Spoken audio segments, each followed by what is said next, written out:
Bonsoir, l'été sera chaud dans les t-shirts, dans les maillots, disait la chanson, mais est-ce qu'il sera également chaud dans les commissariats et les gendarmeries?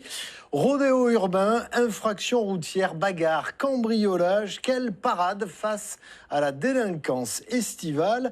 Les forces de l'ordre ont-elles les moyens de lutter? Et puis, quelles initiatives peuvent être prises localement pour lutter contre cette délinquance? On en débat ce soir avec mes invités. Un policier, tout d'abord, David Léraud, bonsoir. Bonsoir. Vous êtes le secrétaire zonal sud d'Alliance Police. Et puis un élu, Vincent Terraille-Novès, bonsoir. Bonsoir. Vous êtes le maire de Balmain, vice-président de Toulouse Métropole et président du parti Renaissance en Haute-Garonne. L'été et ses éventuels débordements, c'est toujours source d'inquiétude pour les élus? C'est toujours source d'inquiétude parce que si je prends un exemple très concret dans notre région, la ville d'Agde, c'est 30 000 habitants en temps normal et c'est une commune qui, en période estivale, passe à 300 000 habitants, donc multiplié par 10, c'est-à-dire qu'elle devient une ville comme Montpellier. Or, il y a 90 policiers en moyenne en temps normal et donc il faut faire face à cet afflux de touristes qui, eux, viennent passer des vacances pour être tranquilles, donc tranquilles sur les plages, tranquilles en discothèque, tranquilles dans les bars. Ils veulent également que leurs biens soient protégés. Donc il faut adapter la force de sécurité pour que justement tout se passe bien dans ces zones du littoral. Et notre région Occitanie est source de lieux de villégiature. J'oublie pas non plus quand même les zones de montagne où là aussi la gendarmerie veille sur les alpinistes. Alors vous l'avez dit, hein, une région évidemment très fréquentée que la nôtre, avec énormément de trafic. Par exemple, si on prend la route, est-ce que les moyens, les forces de gendarmerie, de police sont adaptés pour gérer tout ce trafic estival ou pas? Alors écoutez, comme l'a souligné M. Terraille-Novès, effectivement, il y a un afflux de population qui est extrêmement impressionnant sur l'ensemble de l'Occitanie, bien évidemment le littoral, mais aussi le côté montagneux, l'arrière-pays. Certaines communes comme Albi, patrimoine mondial de l'UNESCO, etc., attirent quand même un peuple conséquent l'été. Donc en termes de police, comment cela se traduit? Quelle est la réponse de l'État? Parce que la police nationale, c'est un service régalien de l'État. Nous avons un regard là-dessus parce qu'il y a 3 communes qui bénéficient de renforts saisonniers, hein, c'est comme ça qu'on les appelle. Il y a la commune de Carcassonne qui a 3 policiers en renfort, avec cette cité évidemment qui est extrêmement visitée, qui a aussi un côté atypique avec depuis maintenant de nombreuses années 2 policiers espagnols qui viennent renforcer en juillet-août les effectifs locaux et qui effectivement sont très utiles par rapport au tourisme, mais qui sont également des policiers. La ville de Sète, commissariat de Sète-Frontignan, avec 8 policiers en renfort. Et enfin, comme vous l'avez dit, la ville de Agde, qui a une population multipliée par 10 et qui voit 16 policiers nationaux en renfort tout l'été. Donc voilà les chiffres exacts des renforts saisonniers sur l'Occitanie. Alors il y a ceux qui partent et puis il y a ceux qui restent, qui sont parfois aussi un peu désœuvrés, avec des phénomènes dont on a parlé d'ailleurs ici, comme les rodéos urbains par exemple. Qu'est-ce qu'on fait comme ça? Est-ce qu'on a aussi, là aussi, des effectifs supplémentaires, ou suffisants du moins, pour s'occuper des grandes villes et de ce type de délinquance? Alors, le ministre de l'Intérieur a annoncé au mois de mai dernier le dispositif estival de protection des populations qui a pour objectif d'opérer un déploiement, enfin un redéploiement en tout cas, des forces de sécurité, plutôt des terres vers le littoral, c'est-à-dire là où on a un afflux de touristes. Et donc dans les zones hors littoral, hors afflux de touristes, comme des communes moyennes, comme Balma, comme Blagnac, etc., on n'a pas forcément d'afflux d'effectifs supplémentaires. On peut comprendre qu'ils vont plutôt dans des secteurs où la population est multipliée par 10, voire plus selon certains endroits. Donc là, on continue d'abord à coopérer avec les forces de sécurité sur place. On a des dispositifs très concrets. Alors en zone gendarmerie, je citerai un, pardon, mais Balma est en secteur gendarmerie, donc je connais bien ce dispositif, qui est le dispositif Tranquillité Vacances, où les gens signalent leur départ en vacances et où régulièrement donc la gendarmerie circule, s'arrête auprès et aux abords des propriétés pour vérifier que tout est en ordre, qu'il n'y a pas de suspicion de cambriolage. Nous avons aussi des dispositifs comme voisins vigilants et puis on fait beaucoup appel aussi dans les communes. Ça, ce sont des dispositifs qui sont financés par les collectivités locales à la vidéoprotection, qui est un dispositif vraiment très utile, c'est-à-dire que sur une ville d'une vingtaine de milliers d'habitants comme la commune que j'administre, il y a à peu près une réquisition par semaine sur des faits d'actes de délinquance routière ou de violence ou autres, pour que justement on puisse identifier clairement les auteurs. Voilà. Mais globalement, le dispositif de l'État qui a été mis en place est quand même un dispositif important. Je me permets juste de le souligner. Vous avez cité tout à l'heure des dispositifs sur des villes ici locales, mais en chiffres, en ce qui concerne la gendarmerie, donc c'est un redéploiement de la terre vers le littoral, que ce soit Atlantique ou la côte Méditerranée. C'est notamment cette année 1256 gendarmes, que ce soit des gendarmes mobiles, des gendarmes départementaux, que ce soit également des réservistes, qui vont venir sur le littoral. C'était 1056 l'année dernière, il y en a donc 200 de plus. Il y a une trentaine de communes qui ont été vraiment identifiées comme étant criminogènes par rapport à l'été dernier. Donc on est vraiment dans le concret.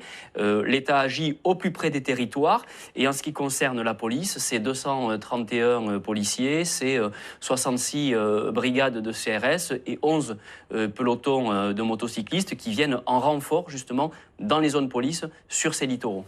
On va y revenir. Vous parliez de l'opération Tranquillité Vacances et les cambriolages, évidemment, au cœur des préoccupations des vacanciers qui partent et qui laissent leur maison. C'est le dossier du 18-30. Il est signé cette semaine Stéphane Compan et Éric Foissac. À l'heure des départs en vacances, certains ont décidé de passer à l'action.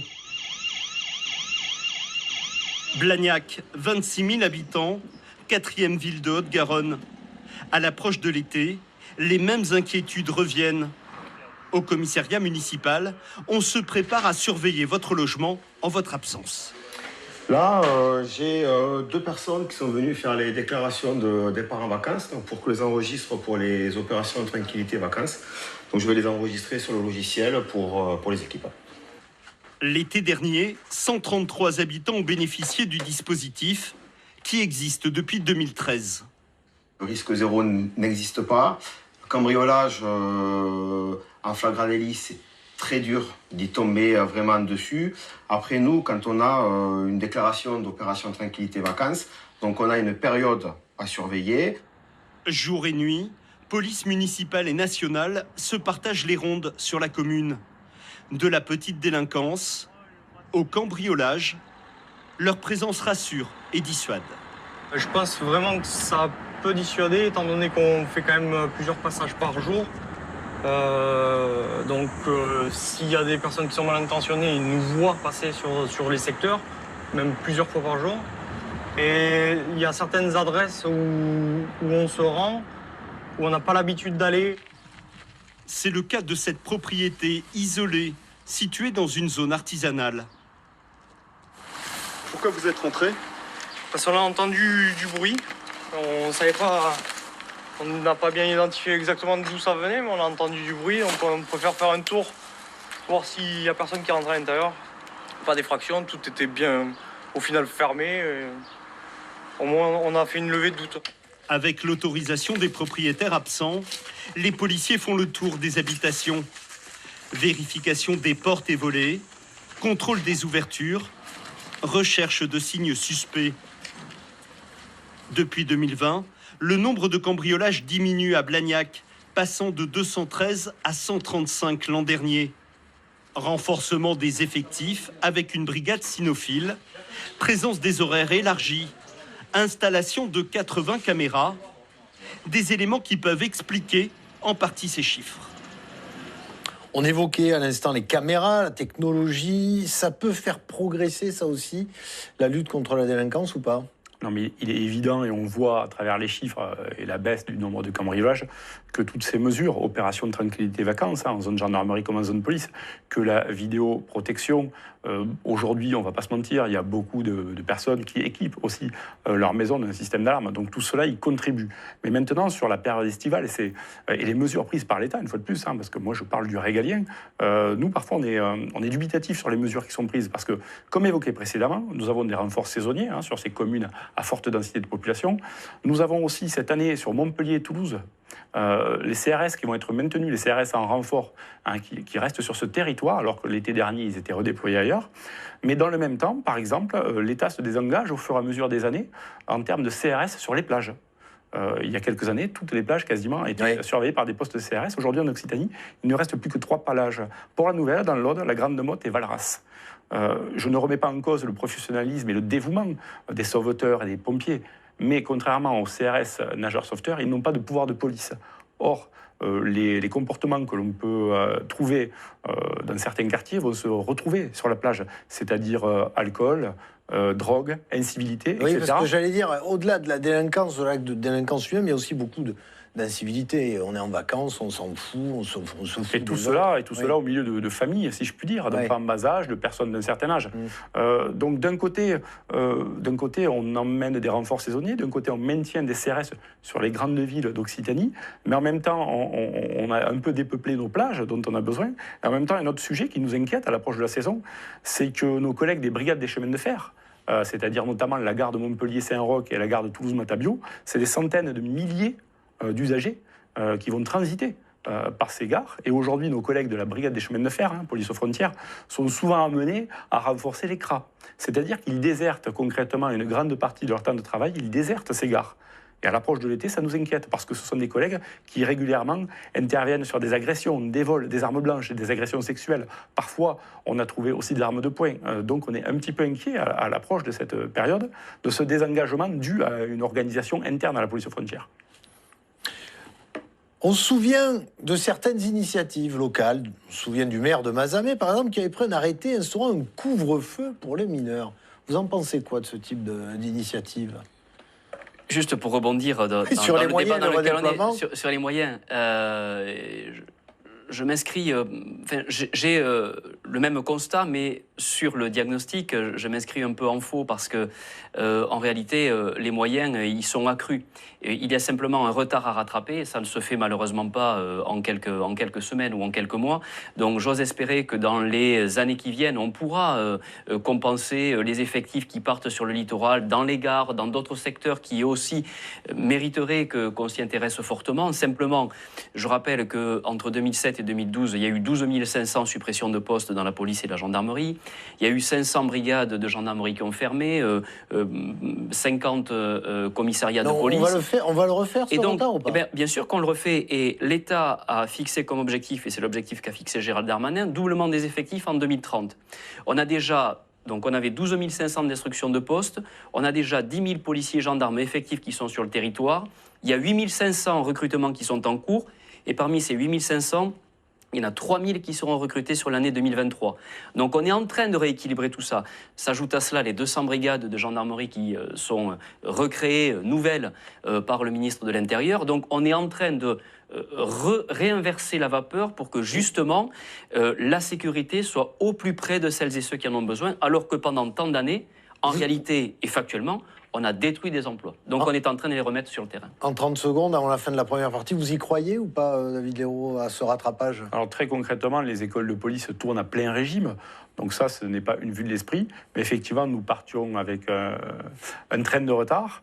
Et aujourd'hui, malheureusement, que ce soit en investigation, le temps de travail, le temps de gestion de tous ces dossiers s'est accru. Les dossiers se sont accumulés. Et sur le terrain, les missions se multiplient. Puisqu'aujourd'hui, les centres de rétention administrative sont complets. Cela désorganise de nombreux services. Oui, donc d'un côté, on essaie de rattraper, de l'autre, l'activité se multiplie. Effectivement, il y a un effort qui est consenti. Merci à vous d'ores et déjà de nous avoir fait partager vos analyses, vos points de vue, d'avoir échangé, débattu. On suivra bien évidemment ce qui va se passer cet été dans vos journaux régionaux.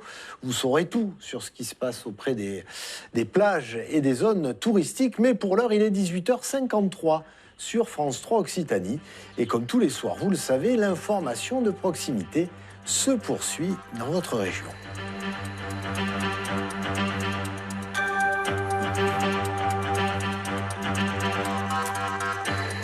La délinquance estivale augmente-t-elle dans notre région très touristique? Et qu'est-ce qu'on fait pour la contrer? On continue à en discuter avec vous. Jeune Raclé, bonsoir. Bonsoir. Pouvez-vous nous donner quelques chiffres clés sur cette délinquance estivale dans notre région? Alors pour commencer, on va se concentrer sur les cambriolages. On a des données très précises là-dessus. L'année dernière, l'INSEE a recensé un peu moins de 20 000 cambriolages ou tentatives en Occitanie. Ça nous donne un taux de cambriolage de 5,4 pour 1000 logements. Alors, deux bonnes nouvelles. Ce taux, il est légèrement inférieur à la moyenne nationale qui est de 5,8 pour 1000 et il est en forte baisse depuis 6 ans. 34% de cambriolages en moins par rapport à 2016. Bien sûr, il varie varie selon les départements. Sans surprise, il est plus élevé dans les territoires qui sont les plus densément peuplés et là où les revenus sont les plus forts. Vous le voyez, pour 1000 logements, la Lozère est le département où il y a eu le moins de cambriolages en 2022 et c'est en Haute-Garonne qu'il y en a eu le plus. Est-ce qu'il y a des initiatives locales à souligner, June? Oui, alors vous l'évoquiez, par exemple, le maire de Mazamet qui avait décidé d'établir un couvre-feu à partir de 23h pour les moins de 13 ans, simplement pendant l'été. Autre exemple, à Toulouse, dans le quartier du Mirail, les bailleurs sociaux ont décidé d'employer des agents de sécurité pour faire des rondes dans les halls d'immeubles, en bas des immeubles. Depuis le mois de mars, ces agents de sécurité sont même autorisés à donner des amendes à ceux qui commettent des infractions. Et ça, c'est une première en France pour des agents de sécurité privés. Ça n'a pas plu à tout le monde, ça a quelque peu soulevé la polémique. Merci, June. Alors justement, je reviens à ma question, Vincent Terrainoves. On a entendu parler de l'initiative de ce maire. Est-ce que le maire peut prendre la main aussi, avec des arrêtés municipaux notamment? Oui, alors le maire, il peut prendre la main. La preuve, mon collègue de Mazamet l'a fait, mais je crois que derrière, et en tout cas c'est ce que nous faisons aussi à Balma, nous faisons aussi un accompagnement familial, parce que lorsqu'un enfant de 13 ans se retrouve dans la rue l'été à 23h, c'est bien de pouvoir verbaliser, mais c'est quand même mieux d'aller voir la famille pour essayer de comprendre la raison pour laquelle cet enfant est dans la rue et surtout de responsabiliser à nouveau les parents. La parentalité, c'est un sujet qui monte et qui est de plus en plus pris en compte dans les collectivités. Donc nous faisons ça, nous par exemple, on n'a pas d'arrêté municipal particulier, si ce n'est des regroupements notamment sur des aires de jeu, parce que souvent elles sont proches des habitations et là ça devient très très vite des nuisances pour les habitantes et les habitants.